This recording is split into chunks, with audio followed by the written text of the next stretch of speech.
Hi అండి. సీజన్‌తో పని లేకుండా, ఎండతో పని లేకుండా ఈరోజు మీకు టమాటా నిల్వ పచ్చడిని చూపిస్తాను. 6 మంత్స్ అయినా కూడా పాడవదు. ఈ పద్ధతిలో పెట్టండి మెజర్‌మెంట్ ప్రకారం.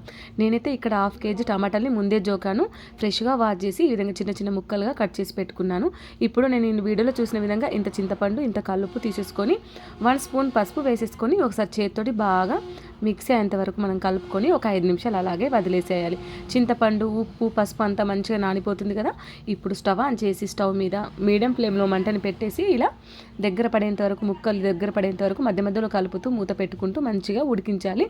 మనం మూత తీసి ఇవి ఉడకాయలేవో చెక్ చేసుకున్న తర్వాత స్టవ్ ఆఫ్ చేసేసి ఇప్పుడు ఇందులో మనం టీ తాగే గ్లాస్ తోటి ఒక గ్లాసు చిల్లీ పౌడర్ అయితే తీసుకోవాలి. నేను ఇక్కడ ఆశీర్వాద్ కారం అయితే తీసుకున్నాను.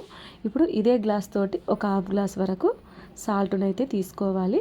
టీ స్పూన్ తోటి ఒక హాఫ్ స్పూను మెంతి పొడి తీసుకొని అందులో వేసేసి బాగా మిక్స్ అయ్యేంత వరకు మంచిగా మనం కలుపుకోవాలి.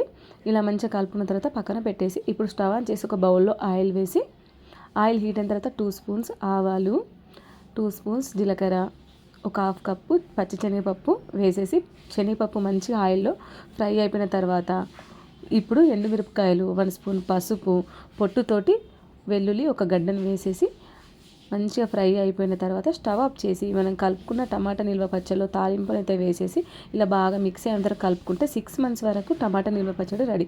వేడి వేడి అన్నంలోకి తిన్నా కొద్దీ తినాలనిపిస్తుంది. ఒక ముద్దకు 4 ముద్దలు ఎక్కువనే తింటాము. మీరు కూడా తప్పకుండా ట్రై చేయండి. వీడియో నచ్చితే మన ఛానల్ని సబ్స్క్రైబ్ చేసుకోండి. బాయ్.